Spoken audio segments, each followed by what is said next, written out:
Chicago's the first team to report to mandatory minicamp, with Williams understandably front and center. New look Bears get the full squad together for the first time this week, hoping for new fortunes in the Windy City. They finished with a losing record 11 times in the last 12 years. Williams showed flashes last season, but mostly it was when games stopped being competitive. When the Bears were ahead or behind multiple scores, Williams dazzled. 15 touchdowns to just one pick, passer rating of 100. When it was a one-score game, Williams threw just as many picks as touchdowns. The Bears have the fifth hardest strength of schedule this season, according to ESPN Analytics, byproduct of the NFC North. New on NFL Live, Ben Johnson about first steps with this quarterback. I mean, you use the word accountability. It's like that for every position, but certainly that position, you got to be able to tell them when it's good and when it's not good enough in front of their peers. And then we spent a lot of time together one-on-one as well. I thought that was some of the best things that I did when I became coordinator. Was the quarterback and the play caller need to see the play exactly the same. And so you don't develop that trust unless you spend a lot of time together. So I had him year one with Williams. Chicago ranked last in yards per play. They make changes on the staff. Year two, what have they done to get the most out of their QB? Well, Phil, you heard Ben Johnson, the new Bears head coach, right there, talk about all the time that he spent with Caleb Williams this offseason trying to marry their minds together to think alike. And every single thing the Bears have done this offseason seems designed to bring the best out of Caleb Williams. They hire Ben Johnson first and foremost and surround him with an assistant coaching staff to elevate Caleb Williams. They then go out and trade for 3 different offensive linemen to go fortify a leaky offensive front to protect Caleb Williams. And then they use 2 top draft picks on a tight end from Michigan, Colston Loveland, and a wide receiver from Missouri, and Luther Burden, to give Caleb Williams even more weapons. So he's got the coaches, he's got the line, he's got the weapons. They are doing everything they can to make sure that he fulfills his potential. Yeah, Schefter, you're right. They're doing everything they can. The one thing they can't do for him, though, is go out and put in the work. And then when it comes to game day, he's got to perform. You're right. New head coach, new coordinator, new quarterback coach, new receivers, new offensive line. They've given him the full NFL makeover when it comes to a quarterback. He has everything that any quarterback could want. Now you got to go out and you got to get it done. And you got to do it on Sundays. We can talk about minicamp and OTAs all we want to. Football is the ultimate show me game.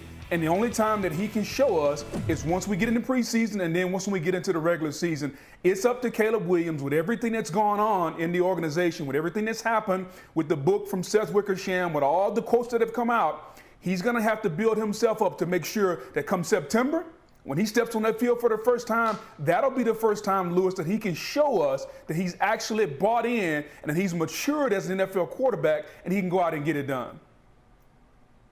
Yeah, that'll be the first time he can show us that, really what he has done is he has developed the timing and rhythm with Ben Johnson and with this offense to where it just seems much more fluid for him, and he has answers. And I think a lot of that comes down to really them being able to give him digestible information that he can use in real time. And the guy who you see on your screen right there running ahead of him, JT Barrett, the quarterback coach, is going to play a huge role in that because he's kind of the go-between. He's kind of the guy who can really go to Ben Johnson on behalf of Caleb Williams because he's going to spend maybe even more time with him than Ben Johnson does and tell him, hey, look, these are the things that Caleb is feeling good about. These are the things that Caleb isn't so sure about. And that happens in practice. That happens in games. That happens in meeting rooms.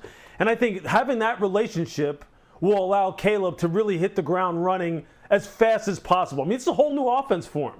So there's going to be some growing pains. But I think those two guys together, Ben Johnson and JT Barrett, have to work in tandem to make sure that Caleb's learning curve isn't so steep. And it's not a terribly high bar year over year. The Bears last season, 17 points per game, 4th fewest in the NFL, and it got worse as the year went on. They ranked dead last in scoring after Week 8. You juxtapose that with somebody else entering year 2, last year's Offensive Rookie of the Year, Jayden Daniels, who as a rookie showed he could compete with the best. Look at this. 75 total QBR against teams that made the playoffs. That's the highest of any rookie since that metric was introduced in 2006. Daniels will have to carry that into this season. The Commanders have the 8th hardest strength of schedule, according to ESPN Analytics.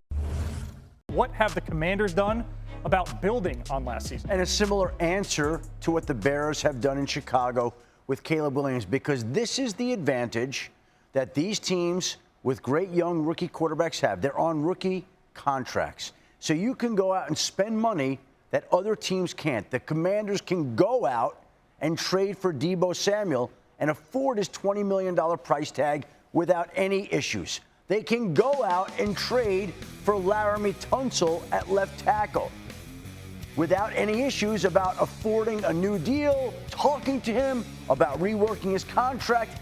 The Commanders know that there's a window. We saw them at the trade deadline last year when Jayden Daniels played as well as he did. Go out and trade for Marshawn Lattimore because he has sped up the timeline and the expectations for this franchise. So they have been able to be aggressive and go out and surround him with as much talent as they can, no matter the price. Yeah, and really, Adam, what you're talking about is they're trying to make sure that he doesn't have any kind of regression, that doesn't take any kind of step back. And that's what everyone wants to talk about, right? When you have a rookie who comes in the league and takes it by storm the way he did, people are going, well, they have film on him now, so he's going to automatically regress.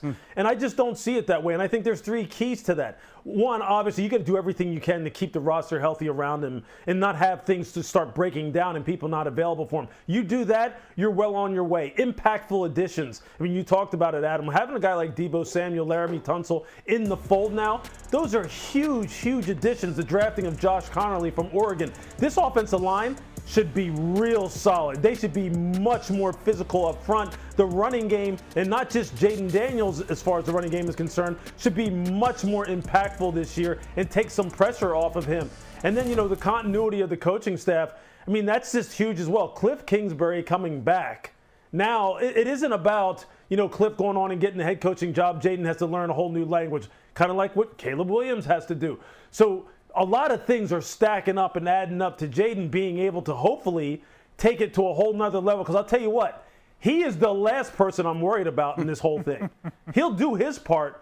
You just want to make sure everyone around him does their part, and then it's off to the races. Yeah, no doubt about it. And in the NFL and in football in general, there's an old saying that you make your biggest jump from year one to year two as far as the speed of the game slows down, as far as your ability to know what to expect, how to expect it, when to expect it. And we're talking about him after his rookie year. Think about that, guys. A 71 total QBR last year as a rookie. So the sky's the ceiling this year. We're expecting big things. And I think his ability to play so calm and so patient and so poised last year is going to be taken to another level. And I think that's the thing that has everyone in Washington excited. You juxtapose that to what's going on in Pittsburgh, where they have no idea who their quarterback is and everything's in disarray. Everything in Washington is in place, and now the enthusiasm and the excitement is starting to build there because they know as long as he stays healthy and everybody around him does their part, he makes that next jump. We're not just talking about a team that can get into the playoffs. You're talking about a team that could have one of the elite quarterbacks in the National Football League. And when you have one of those guys, that gives you an opportunity to win a championship. That's the difference when you have a quarterback that can do what he did as a rookie. And now the game actually slows down his second year. I'm excited to watch him because I know how it was for me, my rookie year to my second year. It was like reading English to Chinese. Like, I understood it. I didn't have to get a translator. I knew exactly what was going on, and I can't wait to watch this young man. Yeah, sign of the times, Boog. We're talking about Washington being a model NFL franchise. You're talking about the Pittsburgh Steelers, not comparing to the Commanders. This is the type of universe that we're now living in. Whoever thought that the Commanders would be an example for all, but it just goes to show you how much change has happened in Washington under new ownership, new coaching, new front office, and the quarterback, Jayden Daniels. Yeah, you hit that home run at the quarterback position, and that stat on screen bears repeating. 4th in QBR last season as a rookie. Top 3, Lamar Jackson, Josh Allen, Joe Burrow. That's decent company. How about the rest of that 2024 QB class? 6 guys drafted top 12, Schefter. What's the biggest thing for Bo Nix entering year 2 in Denver? Again, we're talking about all these quarterbacks adjusting to the second year. Booger's talking about the jump they make. And Bo Nix, a student of the game who already has married his thinking along the lines of Sean Payton, is expected to take that jump. They also have added to their offense. They also should be better there. And Bo Nix should take the next step in his evolution. A couple of people that are on that team, new to the organization, said to me this week, Bo Nix is better than they thought. That's pretty big, man. And I'll tell you what, down in Atlanta, they're going to be expecting Michael Penix to be even better than they thought as well. And he's another one of those guys who, although last year he's just 1-2 in his starts last year, they're going to expect him to take a jump this year. And I think, again, where does that jump come from? Obviously, it comes with being in another year in the system led by Zach Robinson. It's about him being able to already know what his players need to do and what everyone's doing on his side of the ball, but being able to decipher defenses quicker, play faster, play on time, play in rhythm, like all young quarterbacks. And we talked about last year, the quarterback that had maybe the most advantageous situation was J.J. McCarthy. Well, Sam Darnold took that. Now J.J. gets his turn with Justin Jefferson and Addison and Hawkinson and maybe the best play call in football in KOC, the head coach, Kevin O'Connell. So I understand there are going to be mistakes because essentially this is his rookie season. But if you look at everything that he has around him, if he just goes out and he's the ultimate game manager, he should be able to equal what Sam Darnold did last year. And if that's the case, with what they did on defense with those 2 defensive tackles they brought in, Minnesota's going to be right back in a playoff situation, even with the quote-unquote rookie quarterback in J.J. McCarthy.